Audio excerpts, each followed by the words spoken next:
நாமக்கல் ஜல்லிக்கட்டு போட்டியில் 2ஆம் இடம் பிடித்த காளைக்கு சேலத்தில் உற்சாக வரவேற்பு அளிக்கப்பட்டது. நாமக்கல் ஜல்லிக்கட்டு போட்டியில் சேலம் மாவட்டம் அரசிபாளையம் பகுதியைச் சேர்ந்த விக்கி என்பவருக்கு சொந்தமான நரசிம்மன் காளை 2ஆம் இடம் பிடித்தது. இந்நிலையில் சொந்த ஊர் திரும்பிய காளையை பொதுமக்கள் பட்டாசுகள் வெடித்து உற்சாகமாக வரவேற்றனர்.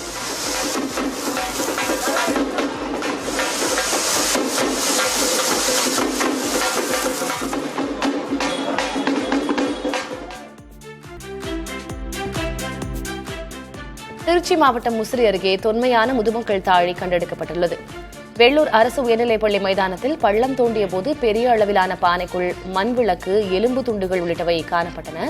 தகவல் அறிந்து வந்த முசிறி வருவாய் ஆய்வாளர் மற்றும் காவலர்கள் கண்டெடுக்கப்பட்ட பொருட்களை மீட்டு விசாரணை செய்து வருகின்றனர்.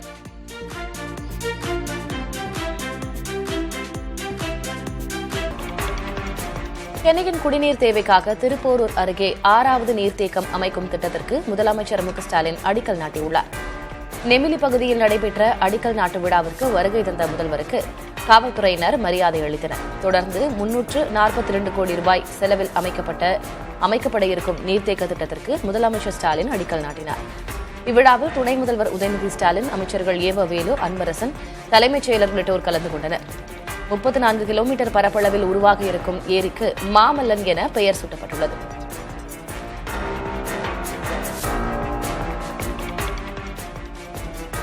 திமுக ஆட்சிக் காலங்களில் அணைகள் கட்டப்படவில்லை என்ற குற்றச்சாட்டை முதலமைச்சர் மு.க.ஸ்டாலின் மறுத்துள்ளார். திருப்போரூர் அருகே நெமிலியில் 6வது நீர்த்தேக்கம் அமைக்கும் திட்டத்திற்கு அடிக்கல் நாட்டிய அவர் 43 அணைகள் கட்டப்பட்டுள்ளதாக விளக்கமளித்துள்ளார்.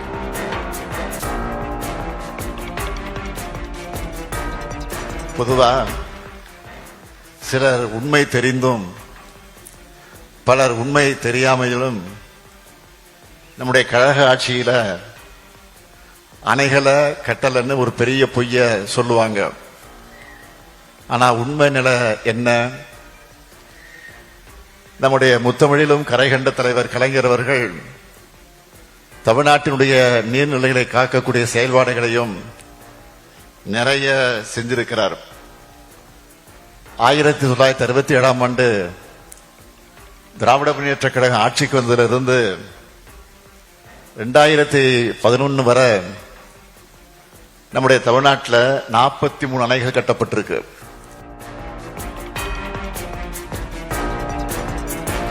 சென்னை அருகே அமையவிருக்கும் புதிய நீர்த்தேக்கத்தால் சூழல் பாதிப்புகள் இருப்பதால் அதனை கைவிடும்படி அரசியல் தலைவர்கள் கோரிக்கை விடுத்துள்ளனர்.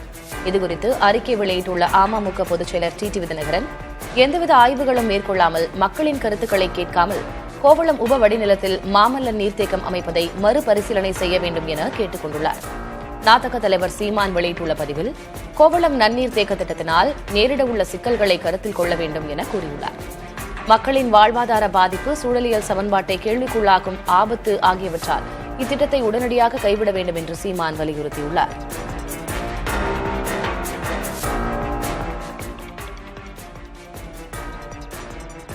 மாமல்லன் நீர்த்தேக்க திட்டத்தை ஆய்வுகளுக்கு உட்படுத்தி மறுபரிசீலனை செய்ய வேண்டும் என பூவுலகின் நண்பர்கள் அமைப்பு வலியுறுத்தியுள்ளது. இதுகுறித்து அந்த அமைப்பு வெளியிட்டுள்ள பதிவில், புதிய நீர்த்தேக்க திட்டத்துக்கு இவ்வளவு அவசரம் காட்டுவது சுற்றுச்சூழலுக்கும் மீனவர்களின் வாழ்வாதாரத்திற்கும் ஆபத்தானது என்று கூறப்பட்டுள்ளது. மீனவ மக்களின் நியாயமான கோரிக்கைகளை பரிசீலனை செய்ய வேண்டும் எனவும் வலியுறுத்தப்பட்டுள்ளது. திட்டத்துக்கு அடிக்கல் நாட்டும் விழாவுக்கு சென்று திரும்பிய முதல்வருக்காக கான்கிரீட்டை கொட்டி சாலை அமைக்கப்பட்டது கடற்கரை ஒழுங்குமுறை மண்டல அறிவிக்கையை மீறும் செயலாகும் என்றும் பூவுலகின் நண்பர்கள் அமைப்பு தெரிவித்துள்ளது.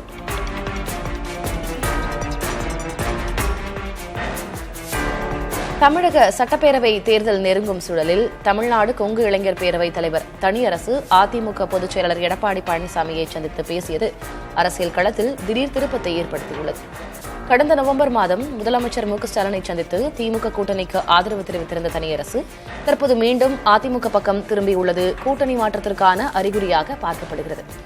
2011 மற்றும் 2016 தேர்தல்களில் அதிமுகவுடன் இணைந்து வெற்றி பெற்ற தனியரசு அண்மை காலமாக எடப்பாடி பழனிசாமியை கடுமையாக விமர்சித்து வந்த நிலையில் இந்த சந்திப்பு நிகழ்ந்துள்ளது. வரும் 23ஆம் தேதி பிரதமர் மோடி பங்கேற்கும் பொதுக்கூட்டத்திற்கு முன்னதாக அதிமுக தனது கூட்டணியை உறுதிப்படுத்தும் முயற்சியில் இறங்கியுள்ளதன் ஒரு பகுதியாகவே இந்த சந்திப்பு கருதப்படுகிறது.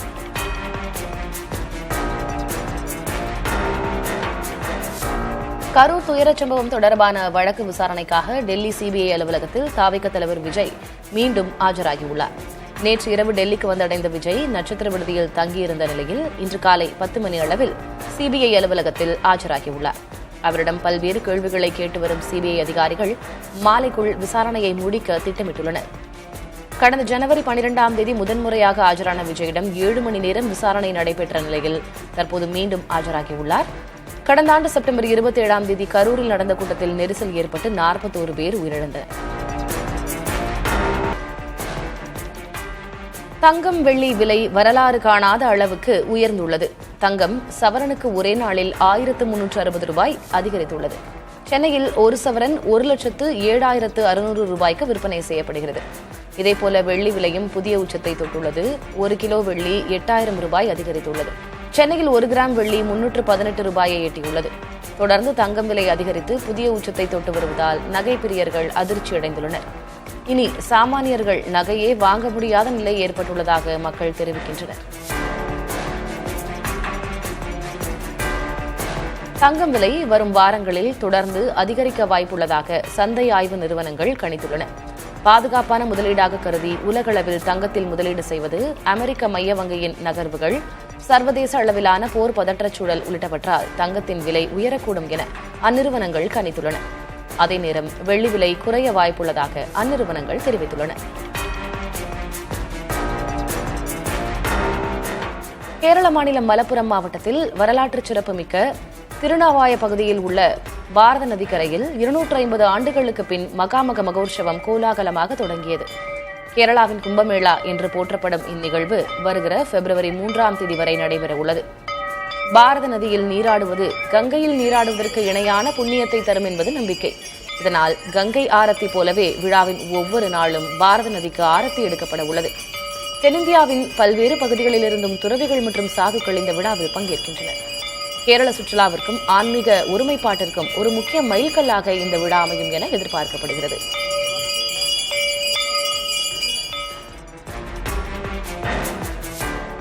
உடம்பில் எலும்பின் மஜ்ஜை வரை ஊடுருவும் அளவுக்கு ரஷ்யாவில் கடும் குளிர் வாட்டி வதைக்கிறது. கம்சட்கா தீபகற்பத்தில் கடந்த சில தினங்களாக பெய்து வரும் கனமழையும் அதனைத் தொடர்ந்த அதீத பனிப்பொழிவும் அந்த பகுதியையே நிலைகுலைய செய்துள்ளது. பல அடி உயரத்திற்கு பனி மலை போல குவிந்திருப்பதால் சாலைகளில் நிறுத்தப்பட்டிருந்த கார்கள் முற்றிலும் மூழ்கியுள்ளன. தங்கள் வாகனங்களை மீட்க முடியாமல் பொதுமக்கள் திணறி வரும் நிலையில் பனிப்பொழிவுக்கு நடுவே கடும் போராட்டத்திற்கு பிறகு மக்கள் தங்கள் கார்களை தோண்டி எடுத்து வருகின்றனர்.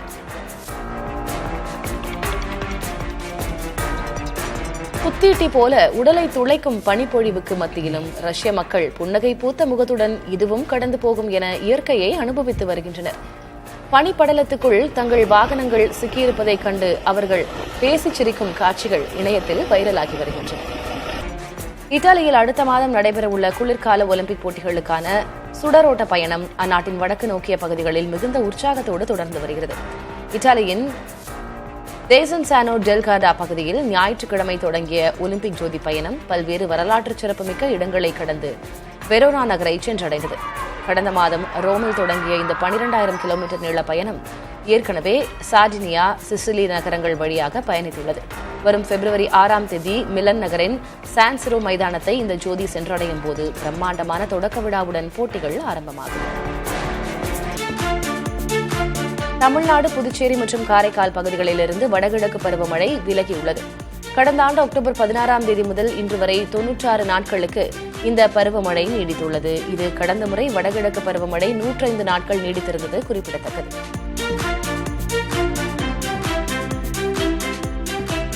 தங்கம் வெள்ளி விலை வரலாறு காணாத அளவுக்கு உயர்ந்துள்ளது. தங்கம் சவரனுக்கு ஒரே நாளில் 1360 ரூபாய் அதிகரித்துள்ளது. சென்னையில் ஒரு சவரன் 1,07,600 ரூபாய்க்கு விற்பனை செய்யப்படுகிறது. இதேபோல வெள்ளி விலையும் புதிய உச்சத்தை தொட்டுள்ளது. 1 கிலோ வெள்ளி 8000 ரூபாய் அதிகரித்துள்ளது. சென்னையில் 1 கிராம் வெள்ளி 318 ரூபாயை எட்டியுள்ளது. தொடர்ந்து தங்கம் விலை அதிகரித்து புதிய உச்சத்தை தொட்டு வருவதால் நகை பிரியர்கள் அதிர்ச்சி அடைந்துள்ளனர். இனி சாமானியர்கள் நகையே வாங்க முடியாத நிலை ஏற்பட்டுள்ளதாக மக்கள் தெரிவிக்கின்றனர்.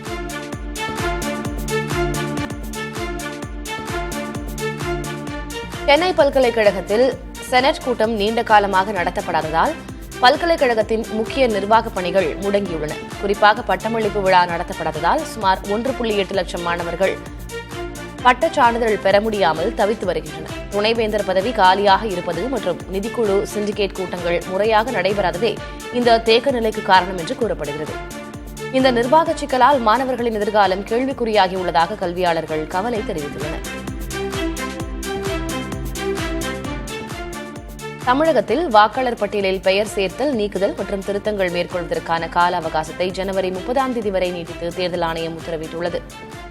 கடந்த டிசம்பர் 19ஆம் தேதி வரைவு வாக்காளர் பட்டியல் வெளியிடப்பட்டதைத் தொடர்ந்து பெயர் சேர்ப்பதற்காக விண்ணப்பிக்க நேற்று கடைசி நாளாக அறிவிக்கப்பட்டிருந்தது. இந்நிலையில் பொதுமக்கள் மற்றும் அரசியல் கட்சிகளின் கோரிக்கையை ஏற்று கூடுதல் அவகாசம் வழங்கப்பட்டுள்ளது. இதுவரை விண்ணப்பிக்காத தகுதியுள்ள நபர்கள் வரும் 30ஆம் தேதி வரை ஆன்லைன் மூலமாகவோ அல்லது வாக்குச்சாவடி நிலை அலுவலர்களிடமோ விண்ணப்பங்களை அளிக்கலாம் என தெரிவிக்கப்பட்டுள்ளது.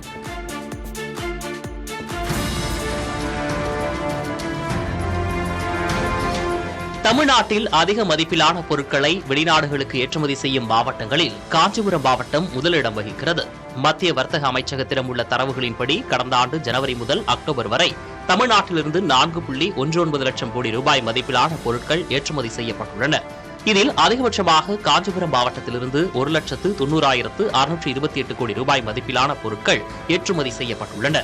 சென்னை மாவட்டத்திலிருந்து 59,323 கோடி ரூபாய் மதிப்பிலான பொருட்களும், திருப்பூர் மாவட்டத்திலிருந்து 35,019 கோடி ரூபாய் மதிப்பிலான பொருட்களும் ஏற்றுமதி செய்யப்பட்டுள்ளன. ராமநாதபுரம் மாவட்டத்தில் சாதிச் சான்றிதழ் வழங்காததை கண்டித்து மாவட்ட ஆட்சியர் அலுவலகத்தை முற்றுகையிட்டு பழங்குடியின மக்கள் போராட்டத்தில் ஈடுபட்டனர். அண்ணாநகர், எம்ஜிஆர் நகர், சக்கரக்கோட்டை, திருப்புலானி, தேவிப்பட்டினம், பரமக்குடி உள்ளிட்ட பகுதிகளில் காட்டுநாயக்கர் சமூகத்தினர் 50 ஆண்டுகளாக வசித்து வருகின்றனர். எனினும் இவர்களுக்கு இதுவரை சாதிச் சான்றிதழ் வழங்கப்படவில்லை என கூறப்படுகிறது. இந்நிலையில் இந்த கோரிக்கையை முன்வைத்து ஆட்சியர் அலுவலகத்தை முற்றுகையிட்டு பழங்குடியின மக்களும் பள்ளி மாணவர்களும் போராட்டத்தில் ஈடுபட்டனர். சமூக சான்றிதழ் இல்லாததால் தங்கள் குழந்தைகளால் பள்ளிகளில் கல்வியை தொடர முடியாத நிலை ஏற்பட்டுள்ளதாக தெரிவித்துள்ள இவர்கள் இதில் விரைந்து நடவடிக்கை எடுக்க வேண்டும் என வலியுறுத்தியுள்ளனர்.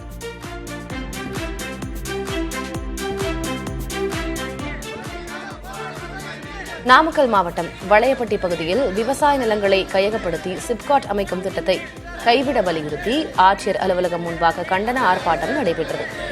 தமிழக விவசாயிகள் பாதுகாப்பு சங்க நிறுவனர் வழக்கறிஞர் ஈசன் முருகசாமி கைது செய்யப்பட்டதை கண்டித்தும் அவரை உடனடியாக விடுதலை செய்ய கோரியும் 50க்கும் மேற்பட்ட விவசாயிகள் முழக்கங்களை எழுப்பினர். இந்த ஆர்ப்பாட்டத்தில் சிப்காட் எதிர்ப்பு குழுவினர் மற்றும் பல்வேறு விவசாய சங்கத்தினர் கலந்து கொண்டு தங்கள் எதிர்ப்பை பதிவு செய்தனர்.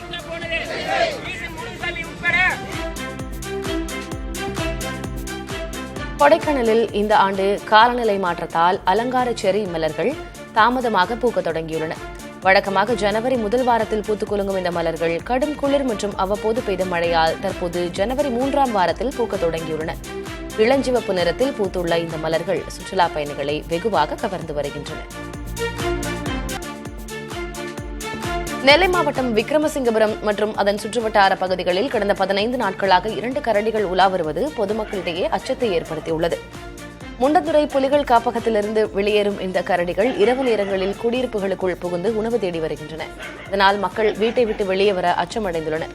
அசம்பாவிதங்கள் நடக்கும் முன் வனத்துறையினர் இந்த கரடிகளை கூண்டு வைத்து பிடித்து வனப்பகுதிக்குள் விரட்ட வேண்டும் என பகுதி மக்கள் கோரிக்கை விடுக்கின்றனர்.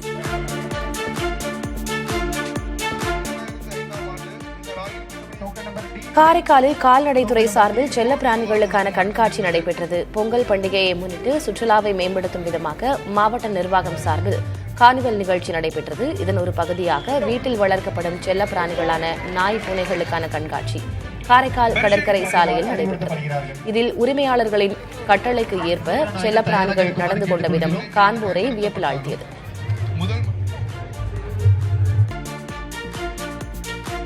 அதிமுக பொதுச் செயலர் எடப்பாடி பழனிசாமி அறிவித்துள்ள முதற்கட்ட முத்தான 5 வாக்குறுதிகள் மக்களிடையே பெரும் வரவேற்பை பெற்றுள்ளதால் திமுக அமைச்சர்கள் பதற்றத்தில் வசைபாடி வருவதாக அதிமுக முன்னாள் அமைச்சர் RB உதயகுமார் தெரிவித்துள்ளார். திமுக அரசு கடந்த தேர்தலில் அளித்த 525 வாக்குறுதிகளை நிறைவேற்றாமல் மக்களை ஏமாற்றிய நிலையில் அதிமுகவின் திட்டங்களை காப்பியடித்தே அவர்கள் காலந்தள்ளி வருவதாகவும் உதயகுமார் சாடியுள்ளார். எடப்பாடி பழனிசாமி அறிவித்துள்ள திட்டங்கள் வரவேற்பு பெற்றுள்ளதை பொறுத்துக் கொள்ள முடியாமல் திமுக அமைச்சர்கள் பேசி வருவதாகவும் RB உதயகுமார் விமர்சித்துள்ளார். அதிமுக பொதுச் செயலர் எடப்பாடி பழனிசாமி மற்றும் சூலூர் ஒன்றிய செயலாளர் கந்தவேல் ஆகியோருக்கு எதிராக 1 கோடி ரூபாய் மான நஷ்ட ஈடு கேட்டு முன்னாள் நாடாளுமன்ற உறுப்பினர் கே.சி. பழனிசாமி சென்னை உயர்நீதிமன்றத்தில் மனு தாக்கல் செய்துள்ளார். கடந்த 2020ஆம் ஆண்டில் போலி உறுப்பினர் சேர்க்கை புகார் மூலம் தனது நற்பெயருக்கு களங்கம் விளைவித்து 19 நாட்கள் சிறையில் அடைக்க காரணமாக இருந்ததாக அவர் தனது மனுவில் குறிப்பிட்டுள்ளார். இந்த வழக்கை 2024ஆம் ஆண்டு உயர்நீதிமன்றம் ரத்து செய்திருக்கும் நிலையில் தனக்கு ஏற்பட்ட மன உளைச்சலுக்கு நஷ்ட ஈடு வழங்க வேண்டும் என்றும் கே.சி. பழனிசாமி கூறியுள்ளார். இந்த மனுவை விசாரித்த நீதிபதி பி. தனபால் இதுகுறித்து பிப்ரவரி 13ஆம் தேதிக்குள் பதிலளிக்குமாறு எடப்பாடி பழனிசாமி தரப்புக்கு உத்தரவிட்டு விசாரணையை தள்ளி வைத்தனர்.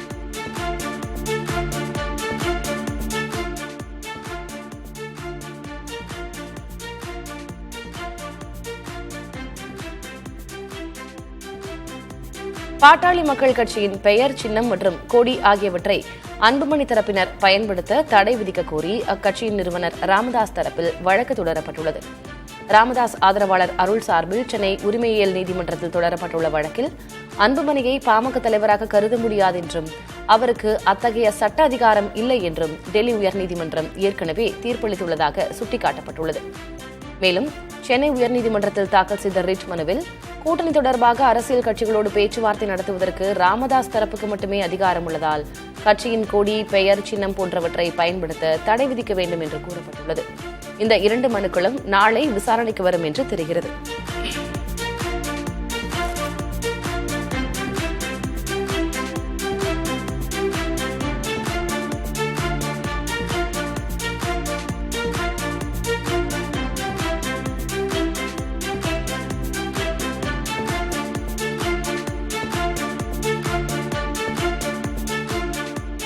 சென்னை ஐஐடியில் புதுப்பிக்கப்பட்ட நியூ ஜெனரேஷன் துணை அஞ்சலகத்தை ஐஐடி இயக்குநர் காமகோட்டி தொடங்கி வைத்தார்.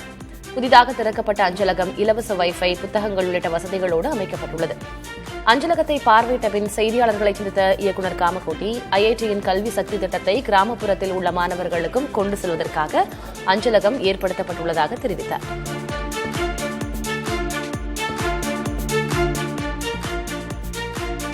குடியரசு நாளை முன்னிட்டு சென்னை மெரினா கடற்கரையில் முதல் அணிவகுப்பு ஒத்திகை நடைபெற்றது. இதில் ராணுவம், கடற்படை, வான்படை மற்றும் தமிழக காவல்துறையின் பல்வேறு பிரிவினரின் அணிவகுப்புகள் இடம்பெற்றன. மேலும் கர்நாடகாவின் லம்பானி, ராஜஸ்தானின் ஜாரி உள்ளிட்ட மாநிலங்களின் பாரம்பரிய கலை நிகழ்ச்சிகளும் அரசு துறைகளின் சாதனைகளை விளக்கும் அலங்கார ஊர்திகளின் ஒத்திகையும் சிறப்பாக நடைபெற்றது. ஆளுநர் மற்றும் முதலமைச்சர் வருகை தரும் நிகழ்வுகளும் ஒத்திகை பார்க்கப்பட்டன. இதன் காரணமாக மெரினா காமராஜர் சாலையில் போக்குவரத்து மாற்றங்கள் செய்யப்பட்டுள்ளன. அடுத்த கட்ட ஒத்திகைகள் ஜனவரி 21 மற்றும் 23ஆம் தேதி நடைபெறும். திருப்பரங்குன்றம் முருகன் கோயிலில் தை தெப்ப திருவிழா கொடியேற்றத்தோடு கோலாகலமாக தொடங்கியது. சுவாமிக்கு சிறப்பு அபிஷேகங்கள் நடைபெற்று தங்கமுலாம் பூசப்பட்ட கொடி கம்பத்தில் கொடியேற்றப்பட்டது. இதில் திரளான பக்தர்கள் கலந்து கொண்டு அரோகரா முழக்கத்தோடு தரிசனம் செய்தனர். 10 நாட்கள் நடைபெறும் இவ்விழாவில் நாள்தோறும் சுவாமி பல்வேறு வாகனங்களில் வீதியுலா வருகிறார்.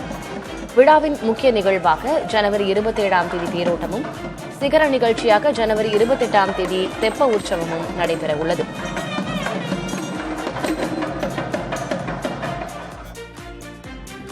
தை அமாவாசையையொட்டி விழுப்புரம் மாவட்டம் மேல்மலையனூரில் ஊஞ்சல் உற்சவம் பக்தி பெருக்கோடு வெகு விமரிசையாக நடைபெற்றது. அதிகாலையில் மூலவருக்கு சிறப்பு அலங்காரமும் வாசனை திரவியங்களால் சிறப்பு அபிஷேகங்களும் செய்யப்பட்டன. ஸ்ரீ ராஜராஜேஸ்வரி அலங்காரத்தில் அங்காளம்மன் ஊஞ்சல் மண்டபத்தில் எழுந்தருளினார். பல்லாயிரக்கணக்கான பக்தர்கள் கையில் தீபமேந்தி அம்மனுக்கு தாலாட்டு பாடி வழிபட்டனர். திருவண்ணாமலை மாவட்டம் திருவோத்தூர் வேதபுரீஸ்வரர் கோயில் ரத சப்தமி உற்சவ கொடியேற்றம் கோலாகலமாக நடைபெற்றது. விழாவை முன்னிட்டு கொடிமரத்திற்கு சிறப்பு பூஜைகள் செய்யப்பட்டு தீபாராதனை காட்டப்பட்டது. அதனைத் தொடர்ந்து வேத மந்திரங்கள் மற்றும் மங்கள இசை முழங்க கொடிமரத்தில் கொடியேற்றப்பட்டது. பின்னர் கோயில் பிரகாரத்தில் வேதபுரீஸ்வரர், பாலகுஜாம்பிகை அம்பாள் எழுந்தருளினர். திரளான பக்தர்கள் இறையை வழிபாடு செய்தனர்.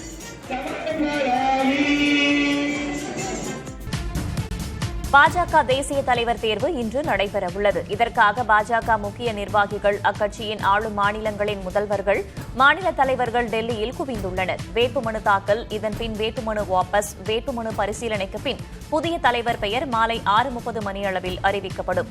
தற்போது கட்சியின் செயல் தலைவராக உள்ள நிதின் நவீன் போட்டியின்றி தேர்வு செய்யப்படுவார் என்று கூறப்படுகிறது. தற்போது பாஜக தலைவராக உள்ள ஜே.பி. நட்டாவின் பதவிக்காலம் 2 ஆண்டுகளுக்கு முன்பே முடிந்துவிட்ட நிலையில் தற்போது புதிய தலைவர் தேர்வு செய்யப்பட உள்ளார்.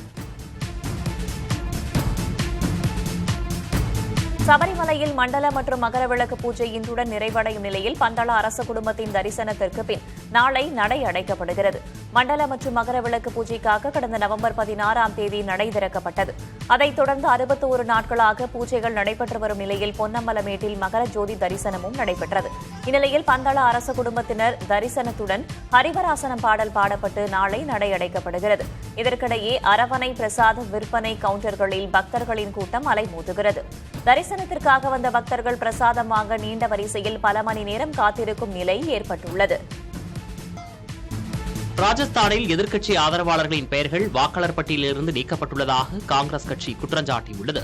டெல்லியில் செய்தியாளர்களிடம் பேசிய ராஜஸ்தான் மாநில காங்கிரஸ் தலைவர் கோவிந்த் சிங், ஜனவரி 3ஆம் தேதி வரை தங்கள் மாநிலத்தில் வாக்காளர் பட்டியல் சிறப்பு தீவிர திருத்த பணிகள் சுமூகமாக நடைபெற்றதாகவும், அன்றைய தேதியில் பாஜக அமைப்பு செயலாளர் சந்தோஷ் வந்த பின் நிலைமை மாறியதாகவும் தெரிவித்தார். முறைகேடாக பெயர்களை சேர்ப்பதும் நீக்குவதும் திடீரென அதிகரித்ததாக கோவிந்த் சிங் குற்றஞ்சாட்டினார். இதற்கான சில தரவுகளையும் அவர் செய்தியாளர்களிடம் தெரிவித்தார்.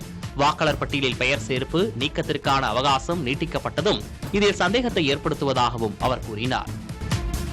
தெலங்கானா முன்னாள் முதல்வர் சந்திரசேகர் ராவின் மகள் கவிதா புதிய கட்சி தொடங்குவது குறித்து பிரபல தேர்தல் வியூக நிபுணர் பிரசாந்த் கிஷோருடன் ஆலோசனை மேற்கொண்டார். கட்சி விரோத செயல்களில் ஈடுபட்டதாக கூறி பிஆர்எஸ் கட்சியிலிருந்து கவிதா கடந்த ஆண்டு இடைநீக்கம் செய்யப்பட்டார். கவிதா தனிக்கட்சி தொடங்குவதாக தகவல்கள் வெளியான நிலையில் பிரசாந்த் கிஷோருடன் அவர் பேசியுள்ளார். இதில் புதிய கட்சி வெல்வதற்கான சாத்தியக்கூறுகள் குறித்து கவிதா பேசியதாக தகவல் வெளியாகியுள்ளது. கவிதா தற்போது தெலங்கானா ஜாகிருதி என்ற கலாச்சார அமைப்பை நடத்தி வருகிறார்.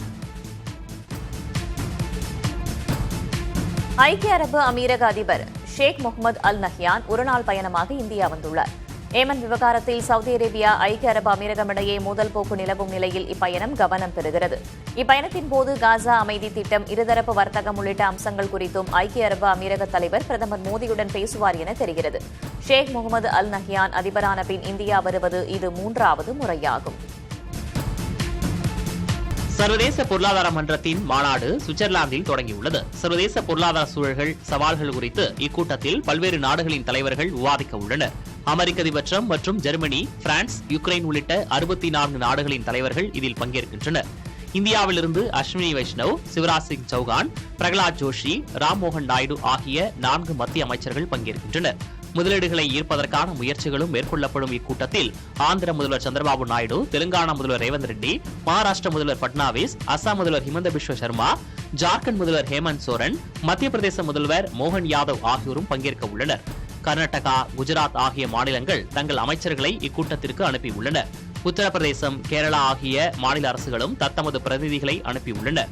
தொழிலதிபர்கள் முகேஷ் அம்பானி, என் சந்திரசேகரன், சஞ்சீவ் பஜாஜ், சுதர்சன் வேணு உள்ளிட்டோரும் இதில் பங்கேற்கின்றனர். இந்தியாவின் இடஒதுக்கீடு முறை சாமானியர்களுக்கு அரசியல் அதிகாரம் அளிப்பதில் ஒரு சிறந்த முன்மாதிரி என ஆக்ஸ்பாம் அமைப்பு புகழாரம் சூட்டியுள்ளது. சுவிட்சர்லாந்தின் டாவோஸ் நகரில் நடைபெற்று வரும் உலக பொருளாதார மன்ற கூட்டத்தில் ஆக்ஸ்பாம் சர்வதேச அமைப்பு சமத்துவமின்மை குறித்து தனது வருடாந்திர அறிக்கையை வெளியிட்டுள்ளது. அதில் உலக அளவில் செல்வந்தர்கள் சாமானியர்களை விட 4000 மடங்கு அதிக அரசியல் செல்வாக்கு பெற்றுள்ள நிலையில் இந்தியாவின் இடஒதுக்கீடு முறை விளிம்பு நிலை மக்கள் முடிவெடுக்கும் அதிகாரத்தை அடைய பாலமாக இருப்பதாக குறிப்பிடப்பட்டுள்ளது. இந்தியாவில் பட்டியல் சாதிகள் மற்றும் பட்டியல் பழங்குடியினருக்கான ஒதுக்கீடு, சமூக ரீதியாக புறக்கணிக்கப்பட்டவர்கள் சட்டம் இயற்றும் அவைகளில் பிரதிநிதித்துவம் பெற உதவுகிறது. மேலும் பெண்களுக்கு 33% இடஒதுக்கீடு வழங்கும் இந்தியாவின் சமீபத்திய முடிவையும் ஆக்ஸ்பாம் தனது அறிக்கையில் பாராட்டியுள்ளது. மும்பை மேயர் பதவியை அடைவது எந்த கட்சிக்கும் எளிதல்ல என்ற உத்தவ் சிவசேனா கட்சியின் மூத்த தலைவர் சஞ்சய் ராவத் கூறியிருக்கிறார். மும்பை மாநகராட்சி தேர்தலில் பாஜக தனிப்பெரும் கட்சியாக வெற்றி பெற்றாலும் பெரும்பான்மையை பெற முடியவில்லை. இந்நிலையில் பாரதிய ஜனதாவின் பிரதான கூட்டணி கட்சியான சிவசேனா ஏக்நாத் ஷிண்டே பிரிவு தனது 29 கவுன்சிலர்களை விடுதியில் பாதுகாத்து வைத்துள்ளது. மும்பை மேயர் பதவியை பாஜக வெல்ல ஏக்நாத் ஷிண்டே தரப்பின் 29 கவுன்சிலர்களும் மிக முக்கியமாக உள்ள நிலையில் அவர்கள் தனிமைப்படுத்தப்பட்டுள்ளது கேள்விகளை எழுப்பியிருக்கிறது. இந்நிலையில் பாஜகவும் தனது 89 கவுன்சிலர்களை விடுதியில் தங்க வைக்க உள்ளதாகவும், இதில் யாரை கண்டு யார் பயப்படுகிறார்கள் என்றும் எதிர்தரப்பில் உள்ள சஞ்சய் ராவத் கேள்வி எழுப்பியிருக்கிறார். மேயர் தேர்தலில் கட்சிகள் உடைப்பு, குதிரை பேரத்திற்கு வாய்ப்புள்ளதாக கூறப்படும் நிலையில் சஞ்சய் ராவத்தின் கேள்வி கவனம் பெறுகிறது. மௌனி அமாவாசையை முன்னிட்டு உத்தரப்பிரதேச மாநிலம் பிரயாக்ராஜில் ஒரே நாளில் 4.5 கோடி பக்தர்கள் புனித நீராடினர். அதிகாலை முதல் நள்ளிரவு வரை புனித நீராடும் நிகழ்ச்சி நடைபெற்றதாகவும் எவ்வித அசம்பாவிதங்களும் இன்றி சுமூகமான முறையில் விழா நடைபெற்றதாகவும் நிர்வாகிகள் தெரிவித்தனர். பக்தர்கள் தங்குவதற்காக ஆயிரக்கணக்கான கூடாரங்கள், தற்காலிக கழிப்பறைகள், வாகன நிறுத்தங்கள் அமைக்கப்பட்டிருந்தன. புனித நீராட வசதியாக கங்கை படித்துறையில் 12,000 அடி நீளத்திற்கு நிரந்தரமாக படித்துறை அமைக்கப்பட்டிருந்தது. இதற்கிடையே சங்கராச்சாரியார் சுவாமி அவிமுக்தேஸ்வரானந்த சரஸ்வதி காவல்துறையால் சிறிது நேரம் தடுத்து நிறுத்தப்பட்டது சர்ச்சையானது. முன்னனுமதி பெறாமல் சுமார் 250 பேருடன் வந்ததால் அவர் தடுக்கப்பட்டதாக காவல்துறை கூறியுள்ளது. ஆனால் துறவியை அநாகரிகமாக நடத்தியது குறித்து விசாரணை தேவை என முன்னாள் முதல்வரும் சமாஜ்வாதி கட்சியின் தலைவருமான அகிலேஷ் யாதவ் வலியுறுத்தியுள்ளார். கிரீன்லாந்தை வசப்படுத்துவதற்கான நேரம் வந்துவிட்டது என அமெரிக்க அதிபர் டிரம்ப் மீண்டும் கூறியுள்ளார். இதுகுறித்து தனது ட்ரூத் சமூக தளத்தில் டிரம்ப் பதிவு ஒன்றை இட்டுள்ளார். கிரீன்லாந்துக்கு ரஷ்யாவிடமிருந்து வரும் அச்சுறுத்தலை டென்மார்க்கால் சமாளிக்க முடியாது என்பது உறுதியாகிவிட்டதாக டிரம்ப் கூறியுள்ளார். இந்நிலையில் கிரீன்லாந்தை வசப்படுத்துவதற்கான நேரம் வந்துவிட்டதாகவும் அது செய்து முடிக்கப்படும் என்றும் டிரம்ப் கூறியுள்ளார். கிரீன்லாந்தை அமெரிக்கா வசம் தர டென்மார்க் எதிர்ப்பு தெரிவித்து வருகிறது. இதில் ஐரோப்பிய நாடுகள் டென்மார்க்குக்கு ஆதரவாக உள்ளன. இதனால் அமெரிக்கா, ஐரோப்பா இடையே பதற்ற நிலை எழுந்துள்ளது. நகமும் சதையும் போன்றிருந்த அமெரிக்காவும் ஐரோப்பாவும் தற்போது எதிரும் புதிருமாக மாறியுள்ளன. அமெரிக்க அதிபர் டிரம்பின் அதிரடி நடவடிக்கைகள் தான் இதற்கு காரணம். கிரீன்லாந்து விவகாரத்தில் தங்களை ஆதரிக்காத ஐரோப்பிய நாடுகளுக்கு 10 விழுக்காடு வரி விதிக்கப்படும் என எச்சரித்துள்ளார் டிரம்ப். இதற்கு பிரிட்டன், பிரான்ஸ் போன்ற நெருங்கிய நாடுகளை எதிர்ப்பு தெரிவித்திருந்த நிலையில் அடுத்த கட்டமாக அமெரிக்காவுக்கு ஐரோப்பிய யூனியனில் உள்ள மற்ற நாடுகளும் பதிலடி தரும் என எதிர்பார்க்கப்படுகிறது. ட்ரேட் பசூகா எனப்படும் பொருளாதார ஆயுதத்தை கையில் எடுக்க வேண்டிய நேரம் வந்துவிட்டது என பிரான்ஸ் அதிபர் இமானுவேல் மேக்ரான் தெரிவித்துள்ளார். ட்ரேட் பசூகா என்பது ஐரோப்பிய யூனியன் தனது வர்த்தக நலன்களை தற்காத்துக் கொள்வதற்காக உருவாக்கி வைத்துள்ள உச்சபட்ச பொருளாதார நடைமுறையாகும். இந்த ஆயுதத்தை ஐரோப்பிய யூனியன் முதல் முறையாக பிரயோகிக்கும் பட்சத்தில் அது அமெரிக்காவுடனான உறவை மேலும் சீர்குலைத்து உலக வர்த்தகத்திலும் அதிர்வுகளை ஏற்படுத்த வாய்ப்புள்ளது. காசாவில் போர் நிறுத்தத்திற்கு பிந்தைய நிர்வாக மற்றும் மறுசீரமைப்பை கண்காணிக்க அமெரிக்க அதிபர் டொனால்டு டிரம்ப் உருவாக்கியுள்ள அமைதி வாரியத்தில் இணைய இந்தியாவுக்கு அழைப்பு விடுக்கப்பட்டுள்ளது. இஸ்ரேல் மற்றும் பாலஸ்தீனம் ஆகிய இரு நாடுகளுடனும் இந்தியா கொண்டுள்ள சுமூக உறவே இதற்கு முக்கிய காரணமாகும். பாகிஸ்தானுக்கும் அழைப்பு விடுக்கப்பட்டுள்ள நிலையில் இஸ்ரேல் அதனை எதிர்க்கிறது. இந்த வாரியம் ஐநாவின் அதிகாரத்தை பாதிக்கும் என்று உலக நாடுகள் தயக்கம் காட்டுகின்றன. இதுவரையில் இந்த வாரியத்தை ஹங்கேரி மட்டுமே அதிகாரப்பூர்வமாக ஏற்றுக்கொண்டுள்ளது. 60 நாடுகளுக்கு விடுக்கப்பட்டுள்ள இந்த அழைப்பு குறித்து இந்தியா இன்னும் இறுதி முடிவை எடுக்கவில்லை. ஸ்பெயின் நாட்டில் 2 ரயில்கள் மோதிக்கொண்டதில் ஏற்பட்ட உயிரிழப்புகள் 39ஆக அதிகரித்துள்ளன. தெற்கு ஸ்பெயினில் 2 அதிவேக ரயில்கள் மோதிக்கொண்டன. இந்த விபத்தில் 39 பேர் உயிரிழந்தனர் மற்றும் 100க்கும் மேற்பட்டவர்கள் காயமடைந்தனர். காயமடைந்தவர்களில் பலர் கவலைக்கிடமான நிலையில் உள்ளனர். தண்டவாளத்திலிருந்து தடம் புரண்ட ஒரு ரயில் அருகே உள்ள தண்டவாளத்தில் வந்த மற்றொரு ரயில் மீது மோதியதே விபத்திற்கு காரணமாக கூறப்படுகிறது. விபத்துக்குள்ளான ரயில்களில் சுமார் 400 பயணிகள் பயணித்த நிலையில் மீட்புப் பணிகள் தீவிரமாக நடைபெற்று வருகின்றன. அமெரிக்க மண்ணில் செயல்படும் சாட் ஜிபிடி இந்தியா உள்ளிட்ட நாடுகளுக்காக சேவை செய்யும் நிலையில் ஏஐ வசதிக்காக அமெரிக்கர்கள் ஏன் கட்டணம் தர வேண்டும் என்று டிரம்பின் ஆலோசகர் எழுப்பிய கேள்வி சர்ச்சையை ஏற்படுத்தியுள்ளது.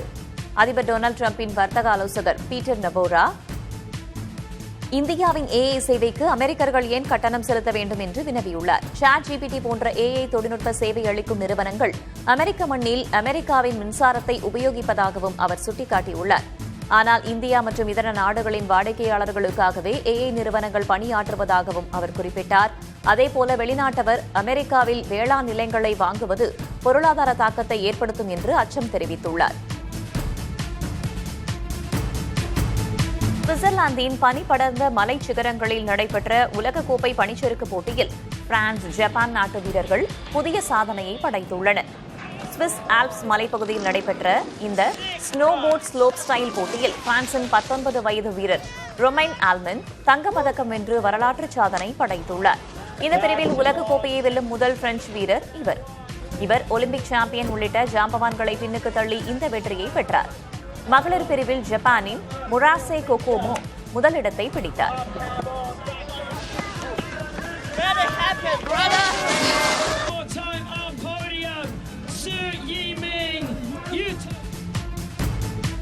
சிகாகோவிலிருந்து 206 பயணிகளுடன் ஆர்லாண்டோ வந்த யுனைடெட் ஏர்லைன்ஸ் விமானம் தரையிறங்கும் போது விபத்துக்குள்ளானது. ஓடுபாதையில் விமானம் தொட்டவுடன் ஏற்பட்ட பலத்த அதிர்வால் அதன் முன்பக்க சக்கரங்களில் ஒன்று கழன்று தனியாக ஓடியது. நற்பேறாக இந்த விபத்தின் போது பயணிகளுக்கும் ஊழியர்களுக்கும் எந்தவித காயமும் ஏற்படவில்லை. விபத்தின் போது மணிக்கு 54 மைல் வேகத்தில் பலத்த காற்றும் மழையும் இருந்ததால் தரையிறங்கும் போது ஏற்பட்ட கூடுதல் அழுத்தம் காரணமாக சக்கரம் கலன்றிருக்கலாம் என தெரிகிறது. சக்கரம் தனியாக ஓடும் காணொளி இணையத்தில் பரவி வரும் நிலையில் பாதுகாப்பு சோதனைகளுக்காக ஆர்லாண்டோ விமான நிலையத்தில் சிறிது நேரம் விமான போக்குவரத்து நிறுத்தப்பட்டது. 2003ஆம் ஆண்டு ஓய்வூதிய திட்டத்தை ரத்து செய்து அரசு ஊழியர்களின் எதிர்காலத்தை சிதைத்த அதிமுக தற்போது தேர்தல் நெருங்குவதால் பழைய ஓய்வூதிய திட்டம் குறித்து பேசுவது வெறும் நாடகம் என அமைச்சர் அன்பில் மகேஷ் பொய்யாமொழி விமர்சித்துள்ளார். ஆட்சியில் இருந்தபோது பழைய ஓய்வூதிய திட்ட வாக்குறுதியை நிறைவேற்றாத எடப்பாடி கே பழனிசாமி ஆட்சிக்கு வந்தால் நிறைவேற்றுவதாக சொல்வது அறுக்க மாட்டாதவன் இடுப்பில் 58 அருவாளாம் என்ற பழமொழியை நினைவூட்டுவதாக தெரிவித்துள்ளார். மது அருந்திவிட்டு நடனமாடும் நடிகர்கள் அரசியலுக்கு வந்து என்ன செய்யப் போகிறார்கள் என்று அதிமுக துணை பொதுச் செயலர் கே பி முனுசாமி கேள்வி எழுப்பியுள்ளார். கிருஷ்ணகிரியில் எம்ஜிஆரின் 109வது பிறந்தநாள் விழா பொதுக்கூட்டத்தில் பேசிய அவர், இப்போது நடிகர்கள் குடித்துவிட்டு பெண்களுடன் நடனமாடுகிறார்கள் எனவும், ஷோ காட்டும் நடிகர்கள் அரசியலில் என்ன செய்யப் போகிறார்கள் எனவும் கேள்வி எழுப்பினார். திமுக ஆட்சியில் ஆம்னி பேருந்து கட்டண கொள்ளை தொடர்வதாக பாஜக மாநில தலைவர் நைனா நாகேந்திரன் கண்டனம் தெரிவித்துள்ளார்.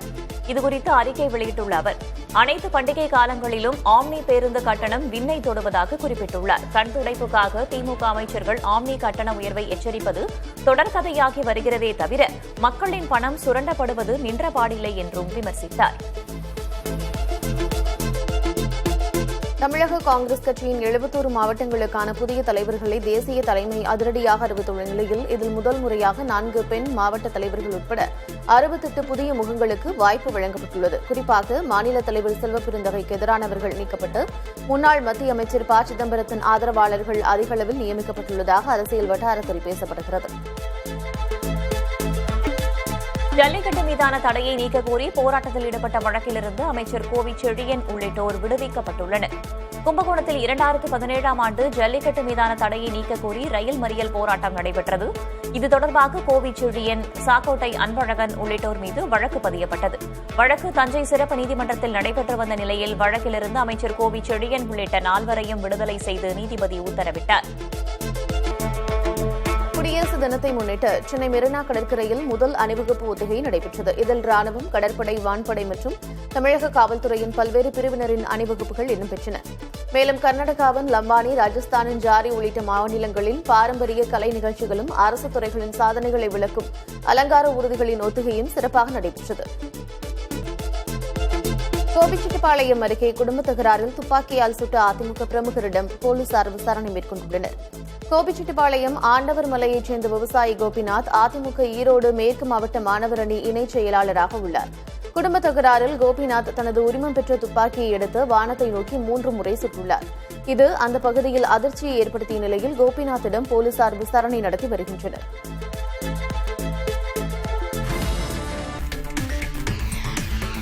கூட்டணி பலத்தை விட கடந்த அதிமுக ஆட்சியின் சிறப்பான செயல்பாடுகளே வரவிருக்கும் தேர்தலில் வெற்றியை தேடித்தரும் என முன்னாள் அமைச்சர் செல்லூர் ராஜு நம்பிக்கை தெரிவித்துள்ளார்.